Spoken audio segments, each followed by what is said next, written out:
This is where business ideas and passions turn into profit. Whether you're dreaming of becoming your own boss but don't know how to get started, or have already started a side hustle and wish to grow it exponentially, your host, Victoria Wieck, can help you turn your passion-based business ideas into profit. Welcome to Million Dollar Passion. Here is your host, world-renowned jewelry designer and home shopping TV celebrity, Victoria Wieck.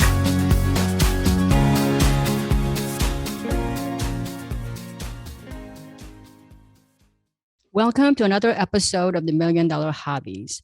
I have an amazing guest today, and you know what we do every single week here. We bring you incredible tips from people who've done it, felt the pain, and somehow learned to persevere and thrive. And my next guest, today's guest, is no exception to that rule. He wrote a book called Survive and Thrive, how appropriate it is in today's times. And his name is John Meese. He also has a podcast called the Thrive School. And he is on a mission to eradicate generational poverty. Now, instead of reading his whole bio, I prefer to let him tell his story because it's probably a lot more interesting coming from him. So without further ado, I'd like to welcome John Meese. Welcome to the show, John. Thank you so much, Victoria. I'm glad to be here. It's great to have you. So first off, there's just so much to unpack from your bio and, all the things you've accomplished in such a young age. But you are on a mission to eradicate generational poverty. And one of the ways you do that is to share your knowledge and help entrepreneurs reach their dreams by working more efficiently, more effectively, and just having some tips that everybody should have. Mm-hmm. So tell me a little bit about your background, because I think that a person's background or events that shaped you, what you do now and why you do what you do. So you want to just take a couple of minutes and tell us, why you're on this mission? Sure. Well, it's very personal, in the sense that I come from a family, a long line of poor financial decisions.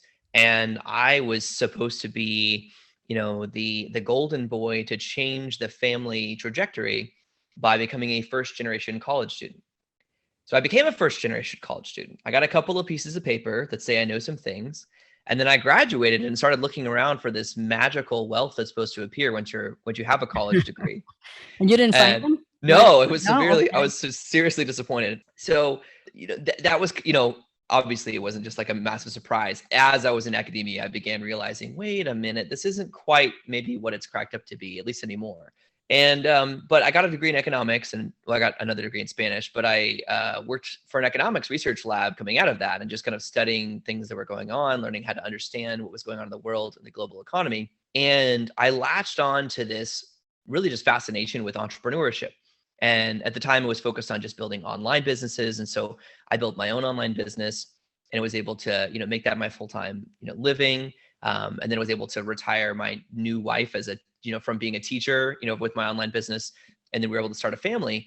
But along the way, I started really just getting more and more fascinated with the fact that entrepreneurship is the great equalizer. And the fact that your business doesn't care about your race, your gender, or your age, your background. Even your customers don't really care. Your customers really want to know if you have a real solution to a real problem that they want to solve. And so I got excited about that with my own businesses. But then that became really my personal mission to just say that there are so many people all over the world are caught in these cycles of poverty. And it's really tough for them to break out of that. And I believe that if we can eradicate the generational poverty, if we make entrepreneurship more accessible. Well, that's very profound. So you yourself suffered from the results of poor financial decisions by the people who are supposed to guide you, teach you. Mm-hmm. And I think that's really special that you are sharing your knowledge now, because a lot of people that I know, a lot of entrepreneurs, I actually came from the corporate world and then started my business. And even now, I counsel a lot of people who are in corporate, they can sit here and make a lot of money for their companies. They can sit here and make a lot of money for everyone else, but they just don't have the confidence that they can succeed, partly because either what they've been told or they've witnessed other people in their families start their businesses, fail over and over again. So it's kind of ingrained in their brain. The secure thing to do, the smarter thing to do is to stay in a job that you may not even really like. So I like the fact that you've now dedicated your life to this cause. Now, I know that you've also started your own businesses. You've had started like 3 different businesses with no money, basically from scratch. So do you want to tell me a little bit about your first business, and if there's a common theme between all 3 that you started and scaled? Sure. My first business I kind of stumbled into. I mean, like I was trying to figure out how to run an online business.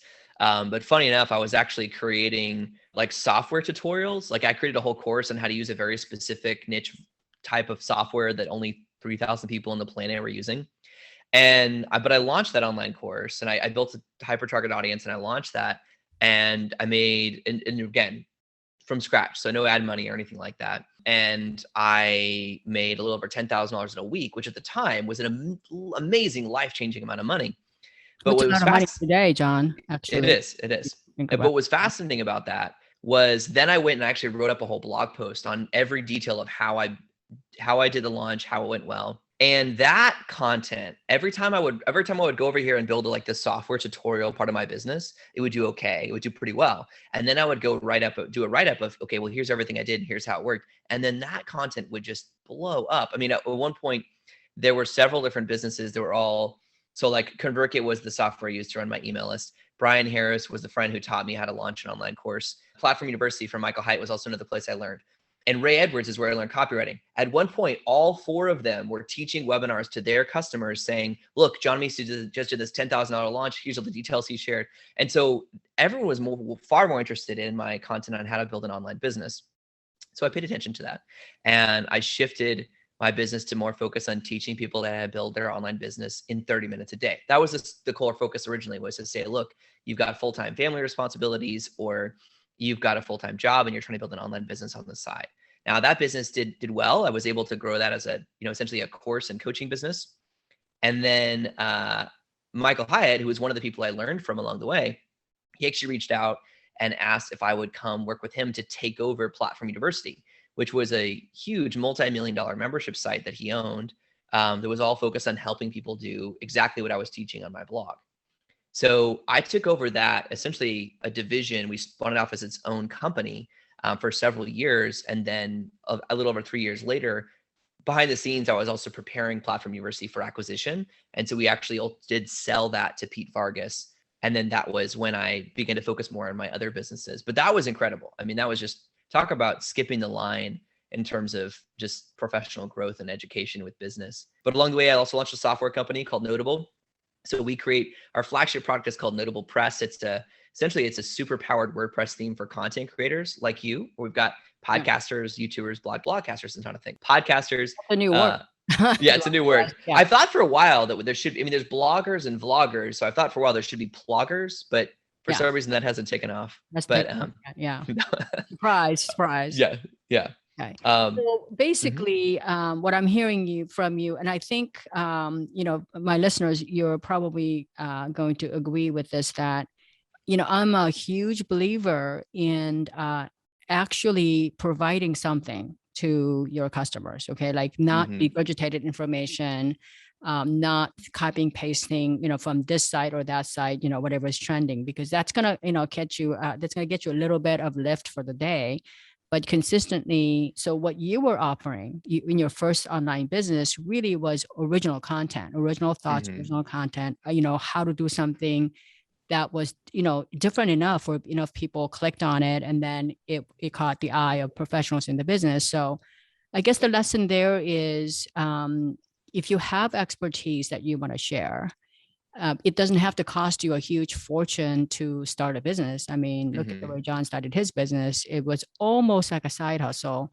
Like he said, he kind of stumbled onto that led to the next thing, which led to the next thing. So, I always say to people, start, make sure that you have something that you can share that is original. Because, like you said earlier, and we'll get into this a little bit about your business philosophy in your book, Survive and Thrive, which I love, by the way. If you haven't, heard about this book, it's titled Survive and Thrive. And to go with that, John actually has a podcast along those same theme, Thrive School, where he shares a lot more information. But I think that one of the first things, and I think you mentioned this in your very original introduction, which is you have to figure out what you're providing to your target audience and how you are uniquely qualified to provide that. And it's really a matter of finding out what your customers want, what their problems are, what their pain points are, and then kind of alleviating that at quickly at an affordable price. That's really, it's like a business model 101, I would say. And so I like to kind of used to think about that. So your first three businesses, they were kind of the online, and then you got a software company, and then I know that you have a co-working space. And then I would say that your podcast is also a business because you could easily monetize that as well. Sure. I know that you're a firm believer that there are like three types of products that every entrepreneur should offer. So what are those three? Sure. First of all, I would say, of course, you can have 100 products. You can have one product. There are many different ways to build your business. But what I found is that there's this framework that seems to work incredibly well for both balancing the needs of a business to generate revenue and profit, and also the needs of a customer in today's saturated world of information, for the customer to be able to quickly understand and literally just understand how your products fit together in what I refer to as the selling story, right? Where someone's not looking at your business and they're not seeing just a bunch of things they can shove in a bag, but they're really seeing a story of how you can make their life better. So the first product is the gateway product. Now, think of this is like think of this like a painless purchase. So, there's a lot of different terms for this. Some would call it a loss leader or a tripwire, but I think of this as a gateway product because the goal here with your gateway product is actually not to generate a lot of profit in your business. The goal is to earn a customer's trust with a gateway product. And so the gateway product usually is a painless purchase. So whatever price point your customer is comfortable with, you want to price this in such a way that it's painless. So they can go, oh yeah, I can spend $5 or $50 on that item, depending upon your demographic, to test it. It's essentially they're taking a gamble on you. Now, your job with the gateway product is to make sure that you go above and beyond their expectations and really wow them with the gateway product. Right. There's no magic formula for this, but I usually try to use about 10x as how to think about this. So like if someone's paying you $50 for a gateway product, try to give them at least $500 in value. Something that really just surprises them in a way that you earn their trust. And then the second, on the kind of the other end of the spectrum, is the flagship product. Now, the flagship product is the epitome of the full transformation of your business.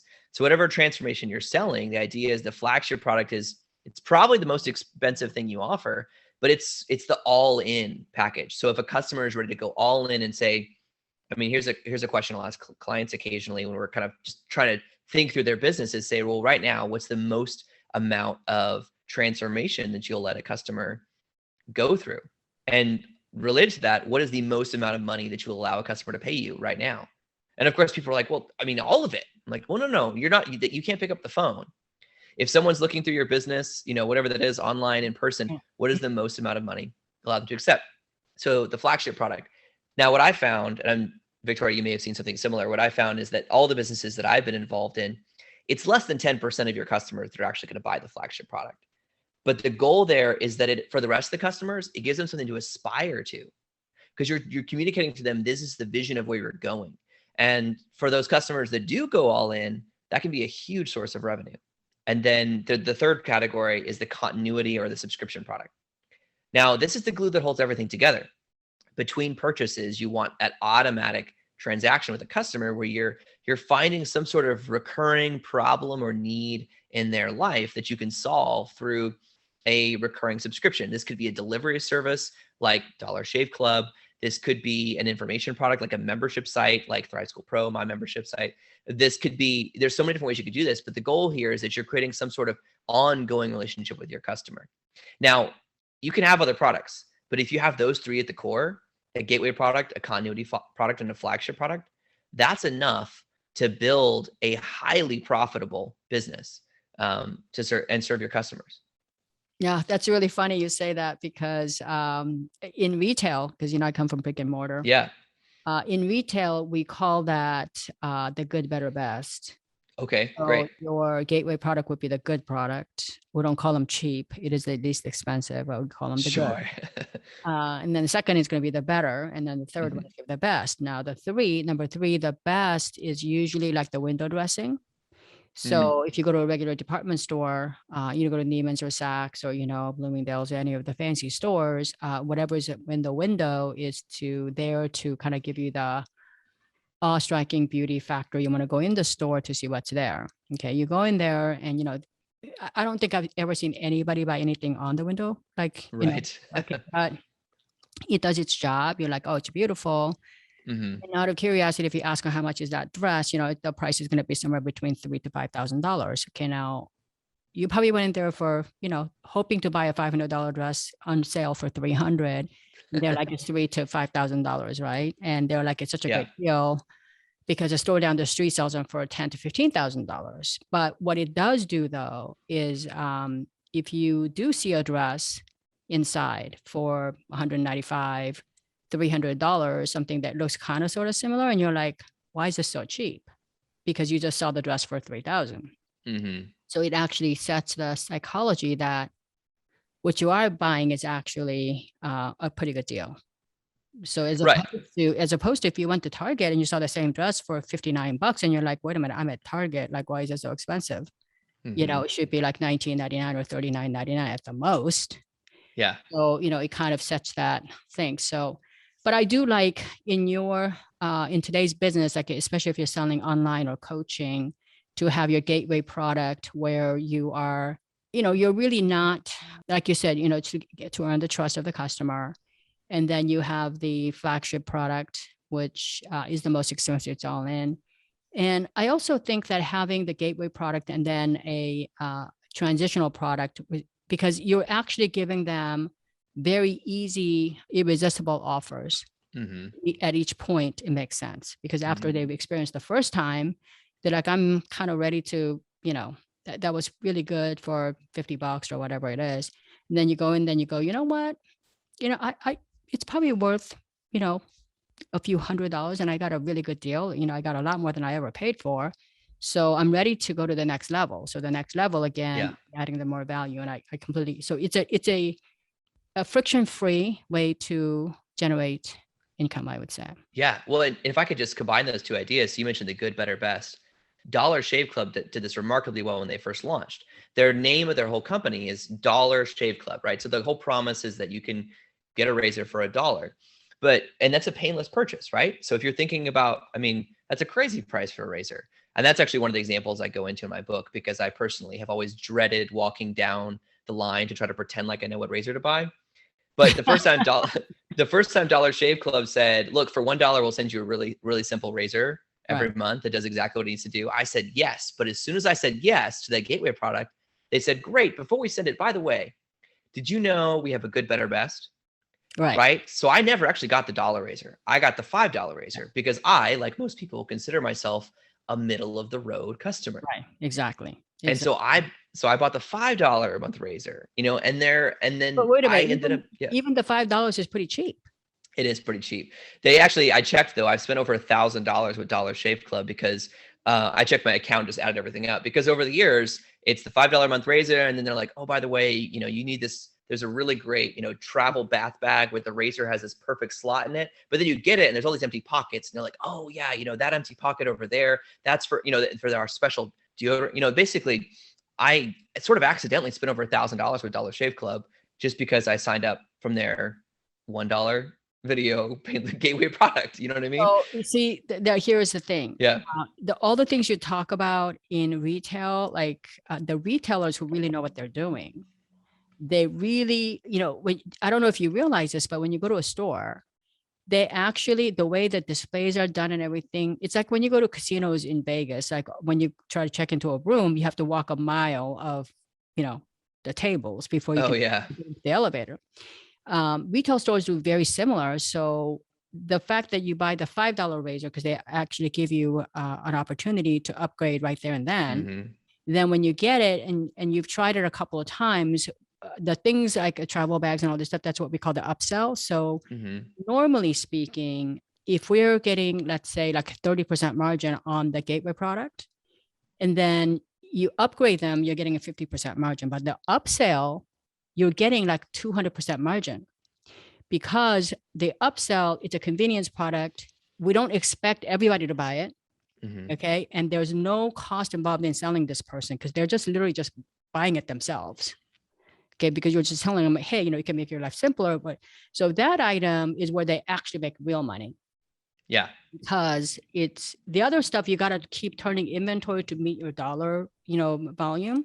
But the other one, if you sell 1 out of 10 people, because it's all free money for them. Mm-hmm. So they actually have this upsell.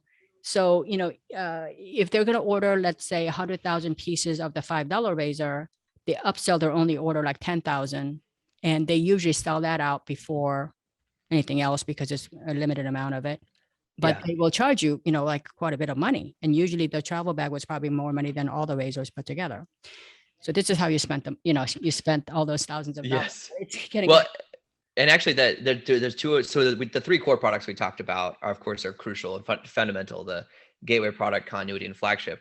But actually, you just hit on one of the 2 other categories that I teach about in the book in terms of products, which the upsell, or the, well, there's 2 types of really upsells. There's a supplementary product and a complementary product. Right. The bath bag is really, it's a complementary product because it's like an add-on, right? Because but like the good, better, best version of the razors are all supplementary products. There's no reason why I would want all 3, but they're different alternatives. And so for especially when entrepreneurs trying to think, how do I generate more revenue for my business? And often it's tempting to just create one more product. I just ask, let's back up for a second and make sure we're not confusing the customer by making it clear. Do you know what your gateway product is, what your continuity product is, and what your flagship product is? And then every other product in your business, is it a complement or a supplement to one of those 3? And if it's not, like if you can't tie back to one of those 3, it might not belong in your business. It might be a whole separate business. The other thing I'm a huge proponent of is, so I'm interviewing you, and you're coaching a bunch of people, and you're writing a book. And you've got the book is Survive and Thrive by John Meese, one of the top sellers on Amazon. And then in the Thrive School podcast, podcasts to me are like mastermind classes every week. So go ahead and listen to his podcast, even if you can't do it every week, at least catch it. But here's the thing. None of us know who your customers are, but I will tell you who your customer is not. A customer who is confused will never buy. They won't buy anything. So you want to make sure that you give complete clarity to yourself also, but to the customer, they have to know exactly why, even if it's an upsell. And, I talked about how the upsells, we really don't care how much, usually the upsells, to me, the margins are very, very high. But even then, you have to be crystal clear as to why that's there, what it goes with, and the type of service that product does on its own, and also, in combination with other things. So I think that's really interesting, John, that even though, I'm in my 60s, and I'm sure you are not anywhere near that. You could be probably my son or grandson. I'm 30. I'll just tell you. Okay. So, yeah. But even then, the basic principles of running a fantastic business doesn't really change, right? Because it's just really finding a problem, finding a solution to this. So when you talk about generational wealth or generational poverty, so that you break the cycle and go on this again, could you explain how, the risk factor today, how much risk is acceptable in your opinion? In other words, if somebody who's 30 right now and they want to start a business, are you a proponent of them taking no risks, financial risks, or what's your position on that? Like, what is it acceptable? Is that a yearly salary, or do you borrow money from a bank? That's a good question. For your parents? Yeah. My kids think I am their bank. Well, if I'm assuming generational poverty is involved, I'm assuming your parent, that's kind of already not an option for what the students when I'm teaching. But it's a great question. I think the first thing I would say is that it is cheaper to become a highly successful entrepreneur today than any other time in history. I mean, just like with the internet, with just digital marketing. But and yet, I mean, in 2019, we were at a 40-year low of entrepreneurship in America, and in America being the leading country full of entrepreneurs in the world, and being at a 40-year low or in entrepreneurship, that's very concerning, because that's where like our economy's wealth come from. That's where progress comes from. Yeah. Now, 2020 was challenging for lots of reasons. 2021, we've actually broken the record twice now in terms of businesses started each quarter. Yeah. So we're making a good turn. This is a good trend. I want this trend to continue. So that's exciting. But I would say the first thing, just know that it's cheaper than it ever has been to start a business. That also means that, I definitely, most of what I teach is in the bootstrapping category, you would say, in terms of saying like, look, if you can set aside, well, I started with $500. That's what I did. I set aside $500. I opened a business checking account, put $500 in it. And that was it. I never put any other money in it. I took plenty of money out as the business grew, but that was my budget. Yeah. I think constraints are incredibly helpful. I actually have a friend who was planning to start a business, and he wanted to be as, safe as possible.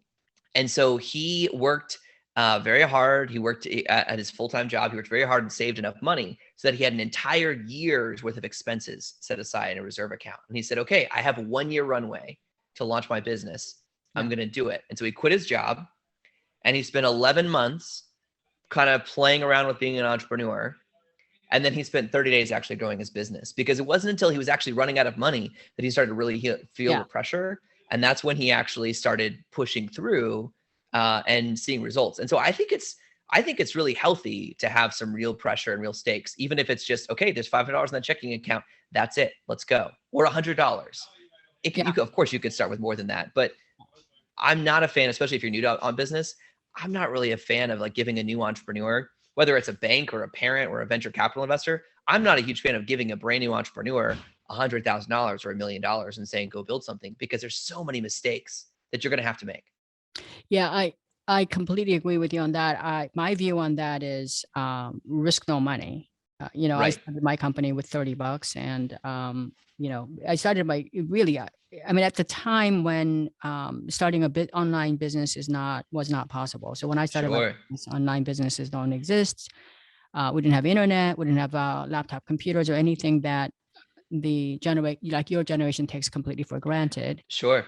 We didn't have social media, so we didn't even have a chance to even try out our skills in getting our word out. So it was pretty kind of unusual. Challenging. Yeah, it's very challenging. I agree with you on that. So when I started my business, there were several people that wanted to start their own, and many of them started as a side hustle. And there's a great book called Good to Best. I don't know if you've ever read it or not, but basically the whole premise of the book is that when things are good, because things are good, you don't become the best. So, for example, it's kind of a known fact that in many of the cities and states in America, our schools are failing. And it's been a subject for, in those places where the schools are failing, it's been a point of contention for like 50 years, and they never fix it, right? Right. But even the most failing schools here in America are still better than schools all around the world, in world countries. So we never actually fix it.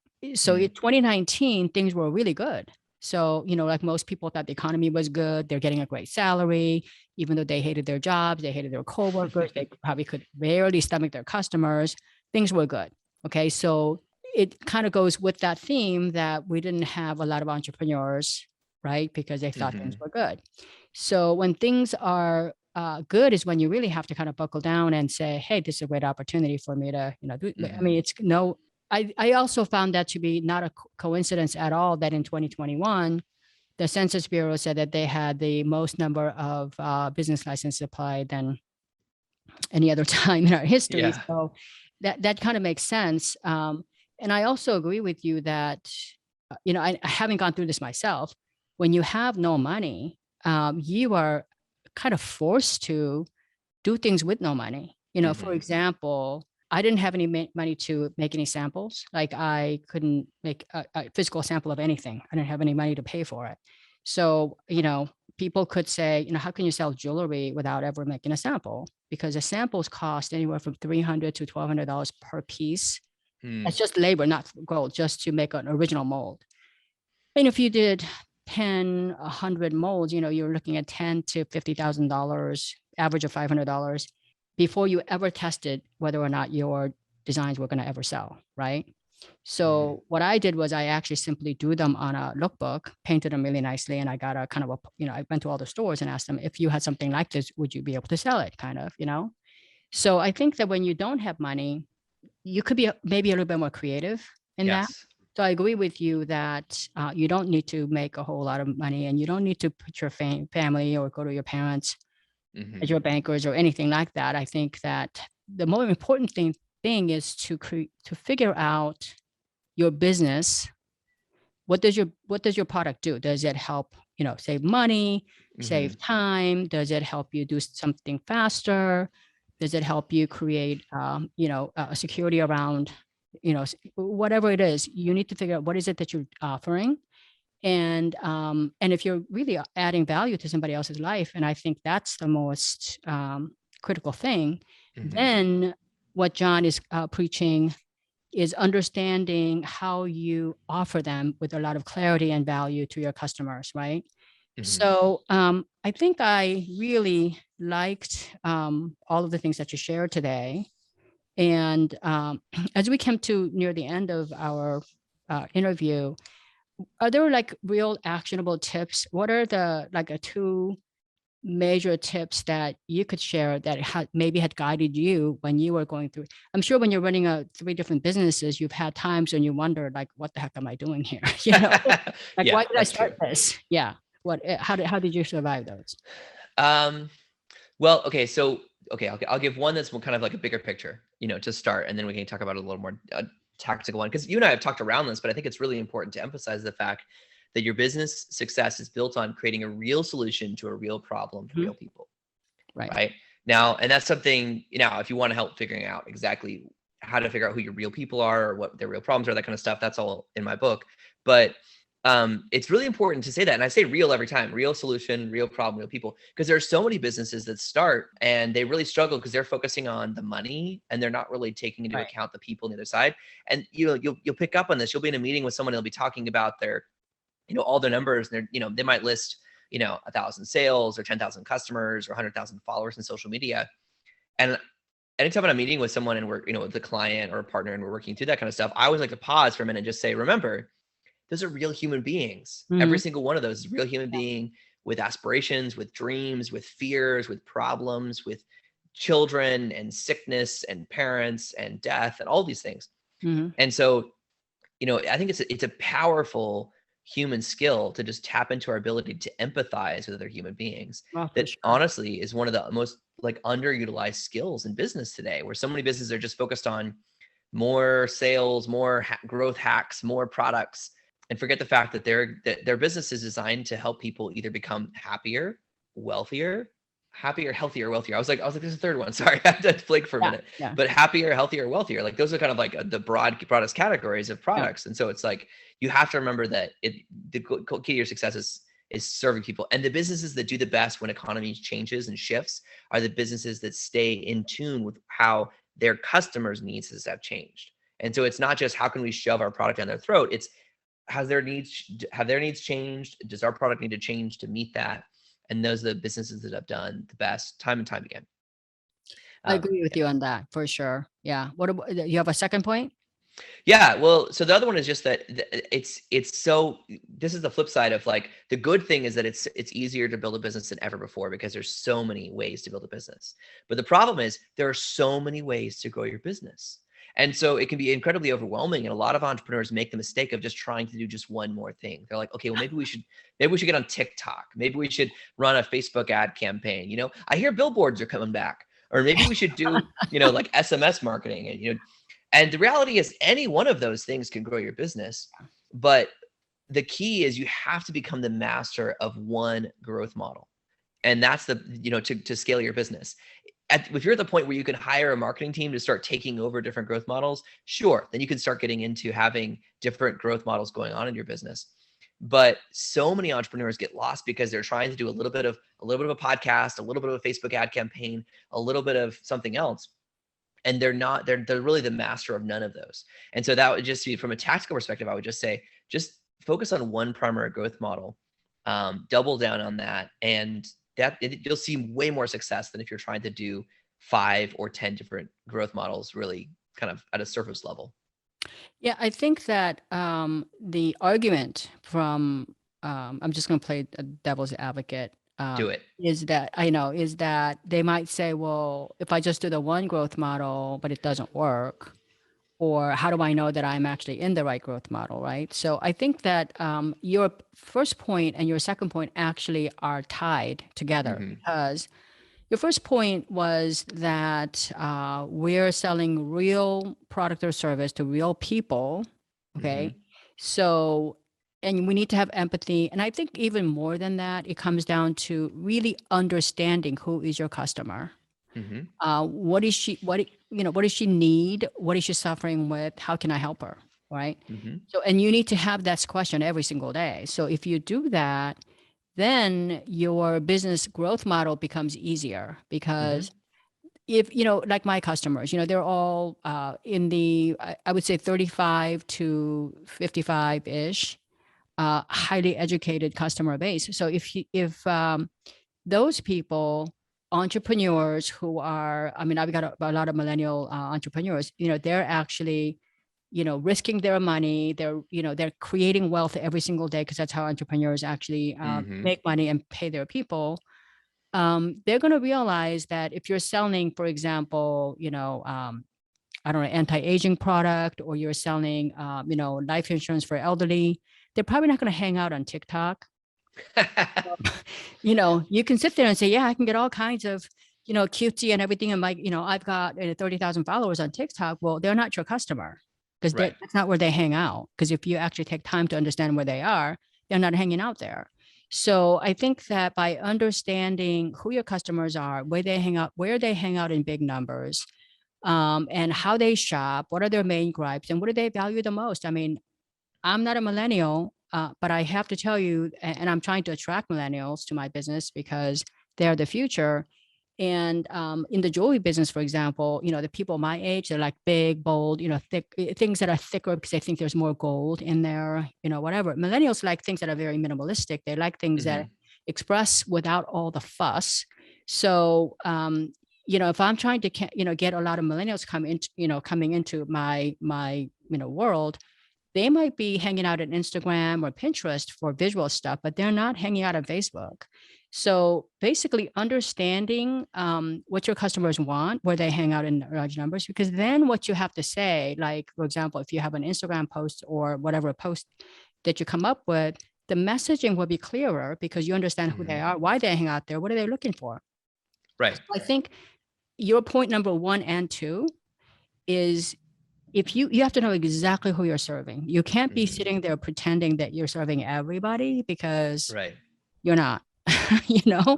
Try not to do that, because you're not Superwoman, and you're going to actually serve no one, because your products are watered down and everything else. So I think that those were very sound advice for any entrepreneur. In fact, I would say, John, wouldn't you say, because I do quite a bit of coaching myself, the number one mistake that a lot of young entrepreneurs make is trying to be everything to everybody. That's number 1. And number 2 is, it's true. You could sit there and talk about your new customer numbers, the ROI, all of these numbers. But, and I'm going to go back to one more point you made earlier, which is the power of storytelling. Because when you tell the right story, when you tell the story that's compelling, and everybody's story is very interesting, like yours is very interesting, because I wish I was as smart as you when I was 30, because then I'd be a billionaire by now.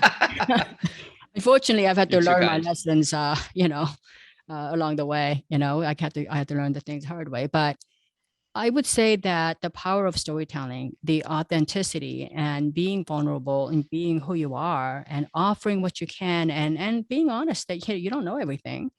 And you own your mistakes, you own your weaknesses. And I think that those are the key traits that entrepreneurs without a lot of money can hang on to, because that's who we root for as Americans. We root for underdogs. We root for people who are not perfect, who really try hard, right? We hate perfect people, who wants them, who wants to take lessons from them. So I would say, everything you shared so far is amazing. And thank you. How can people, my audience, get a hold of you or connect with you and get a hold of your book? Yeah, well, I mean, I wish we had the time to go much deeper into it. And so I'll be happy to share resources that'll help. But like we talked about growth models, for example, one of the things that I teach in Survive and Thrive in the book, How to Build a Profitable Business in Any Economy, including this one, one of the things I teach in there is specifically the fact that there are only 5 growth models and then other things fit underneath them. And so I would say go to surviveandthrivebook.com to get a copy of the book. Of course, that'll have links where you can get it on Amazon or Audible or Bookshop or Barnes Noble, wherever you prefer to get your books. But it'll also there have a form where you can download a free 1-page playbook, which is, think of this like a 1-page business plan that takes the principles we talked about today of who are the real people you're serving, what is their real problem, what is your real solution, connects that to your growth model, to your core products. That's a free resource that's there as well at surviveandthrivebook.com. And as you mentioned earlier, I am host of the Thrive School podcast. So if you want to listen in, love to share. I have some incredible interviews on there with incredibly successful entrepreneurs about the whole commitment there is building a thriving business, not just profitable, but enjoyable too, a business that fuels your life. That's something that I'm really passionate about. I actually preach this all the time, is that a lot of entrepreneurs start their business. If you ask people, like, why do you want to be your own boss? Money ranks about number 4 out of that. Most people want like a freedom of time, freedom of emotional, fulfillment. And they want to be their own boss, so they can kind of call their own shots. They want to work less hours for more money. And oftentimes we find entrepreneurs working 3 times more hours and make less money. So if you if you don't want to be that person working 4 times as many hours for half the money, and this is why a lot of you who are in corporate world right now, who I have like about 30% of them that really like on the verge of starting something, but they just don't have the courage to do that, is if you look at someone like John, who wrote the Survive and Thrive, and who's actually given, what he's giving is almost like a plug and play framework for you to kind of follow, so that you're not having to make all the mistakes and learn. I mean, you'll still make some, trust me, but you're going to make some. You're going to make some. But a lot of the stuff that's been worked out by somebody who didn't come from a lot of money. And I think there's a lot of value in that. So with that, I always end my show with this message, which is to, stay healthy and happy, and remember, happiness is a choice. So I hope you make great choices until we see each other next time. Thank you so much. You've been listening to $1 Million Passion, where we turn dreams into reality and passion into profit. According to ancient Chinese proverb, a journey of 1,000 miles begins with a single step. Congratulations on taking that first step today. For more information on how Victoria can help you turn your business idea into $1 million, and to download Victoria's free ebook on passion-based business ideas, visit milliondollarpassion.com. Don't forget to subscribe, rate, and review the show on your favorite podcast player.